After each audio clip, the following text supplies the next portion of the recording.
Voilà, étudions maintenant une situation particulière, le modulo 8. Alors j'ai choisi 8 parce que modulo 8, vous savez tout à fait diviser un cercle.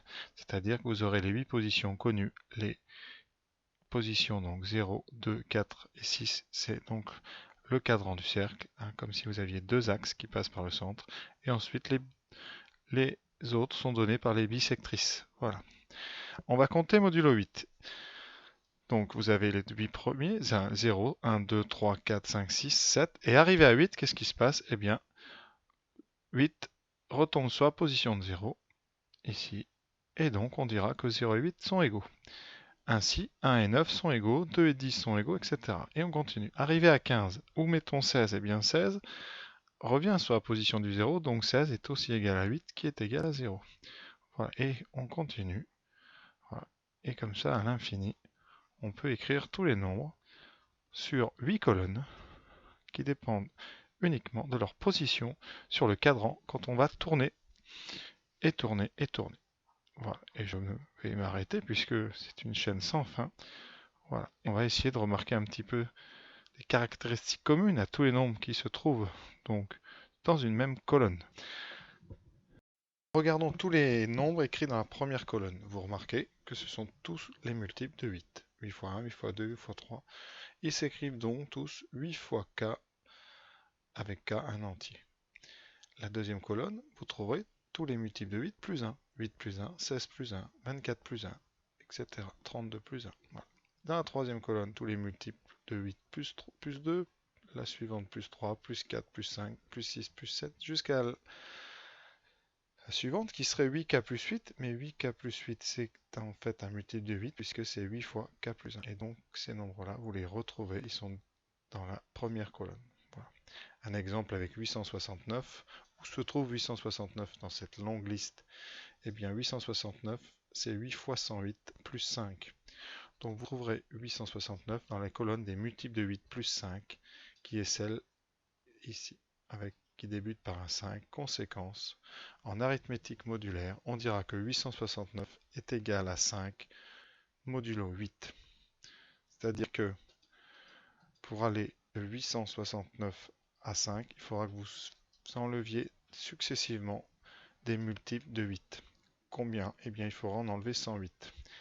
Et donc, ça sera une des caractéristiques de définition de la congruence, c'est que il faudra, par exemple, que la soustraction de deux nombres, ici 869 moins 5, c'est un multiple de 8, ce qui signifiera que les deux nombres seront dans la même colonne modulo 8.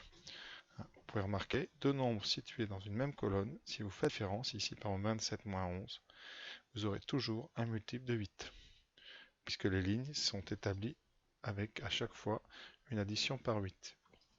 Pour aller de la première ligne à la deuxième, vous faites plus 8. De la première ligne à la troisième, plus 16, etc. Donc vous rajoutez à chaque fois un multiple de 8. Donc pour être dans la même colonne, deux nombres doivent tout simplement avoir entre eux une différence qui est un multiple de 8. Donc ça sera la première définition vraiment rigoureuse que nous allons donner de la congruence. On trouve la même idée hein, en trigonométrie en première S quand on fait les angles orientés et les fameux modulos 2π. Petite explication brève. On part donc de la position 0, on va tourner autour du cercle dans le sens contraire des aiguilles d'une montre et à chaque fois qu'on fera un tour, nous aurons avancé de 2π. Et la valeur d'un angle orienté est donnée par la position finale. Donc si vous avez un angle par exemple de 7π, eh bien vous aurez fait 3 fois 2π, c'est-à-dire 3 tours entiers, plus pi. Et on dira que 7π est égal à pi, mais on précisera modulo, évidemment, de pi, pour dire que deux nombres sont égaux si entre deux, vous avez un nombre de tours entiers. D'accord? C'est la base de la trigonométrie, donc voilà. Donc c'est la même idée, hein, vraiment, avec des nombres qui ne sont pas des nombres entiers, mais on a quand même la même idée. Deuxième exemple, vous prenez par exemple 19π sur 6. Eh bien, 19π sur 6, c'est tout simplement donc 2π, c'est-à-dire 12π sur 6, plus 7π sur 6. Conséquence, 19π sur 6 est égal à 7π sur 6, mais cela modulo 2π. C'est la raison des crochets ici. Voilà la définition. Donc on prend A et B deux relatifs, deux entiers relatifs, qui peuvent être négatifs, et n un entier naturel, qui sera ce qu'on appelle le module.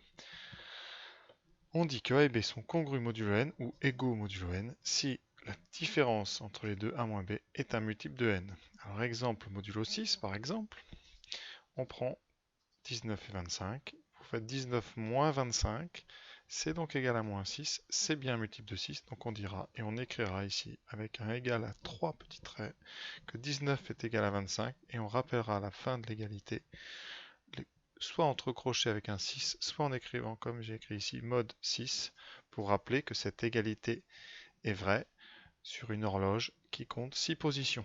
Vous pouvez vérifier, on va le faire tout de suite, sur l'horloge modulo 6, 19 et 25 sont sur la même position.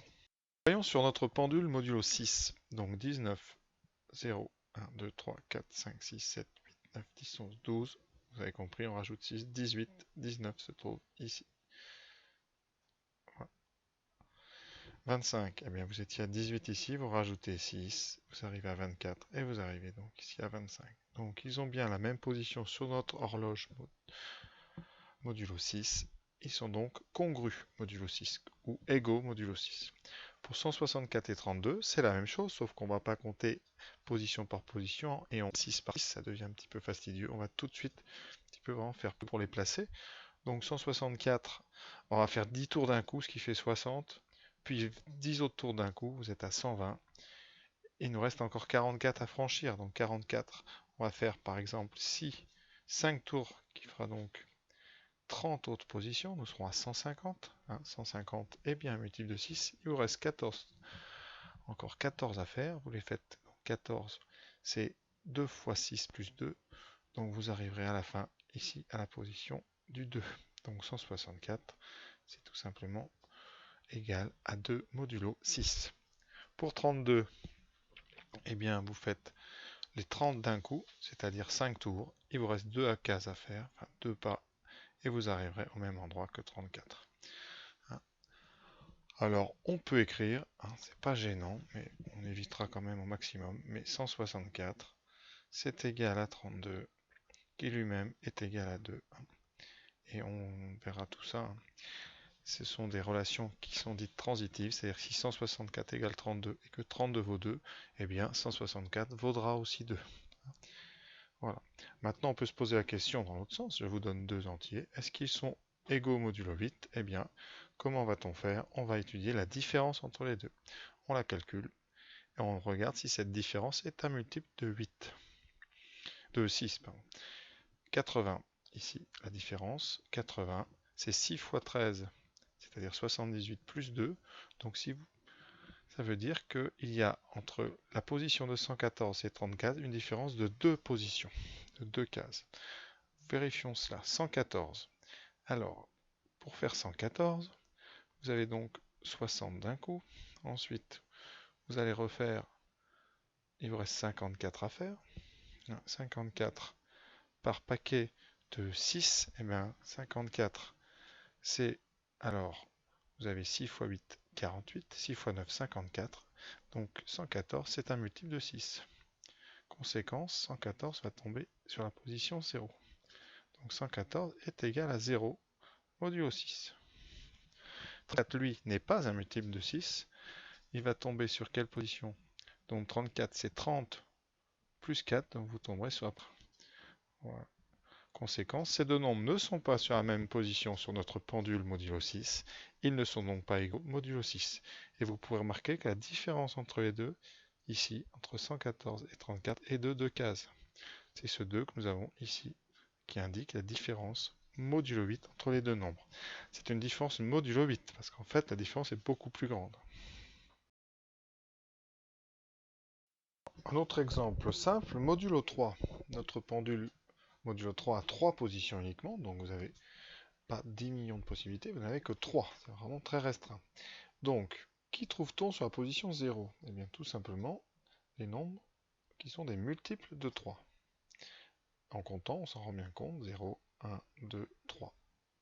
4, 5, 6. Et vous voyez que tous les multiples de 3 vont tomber sur la même position que 0. Donc, tous les nombres ici qui sont des multiples de 3 seront égaux à 0 modulo 3. Voilà. Et on les repère, vous le savez depuis longtemps, la somme de leurs chiffres fait un multiple de 3. 8 et 1, 9, 7 et 2, 9, 5 et 1, 6, 5 et 1, 6, 2, 1, 3, voilà. Qui sont les nombres qui tomberont ici, sur la position 1 modulo 3? Eh bien, tous les nombres qui sont des multiples de 3 plus 1.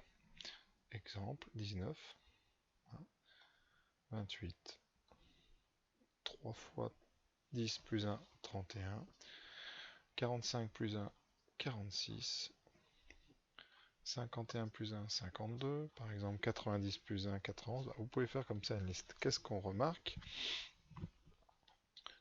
Eh bien, au niveau de l'addition des nombres, pas grand-chose, vous voyez. Mais tous sont des nombres qui s'écrivent 3 fois un nombre plus 1. Et après, nous en trouver. Alors comment faire une liste exhaustive? Eh bien, on ne peut pas, mais on peut un peu deviner comment ça fonctionne, comme on a fait avec modulo 8. Vous avez 0, 1, 2, 3, 4, 5, 6, 7, 8. Vous voyez qu'en mettant tout sous forme de 3 colonnes, eh bien, vous obtenez une liste.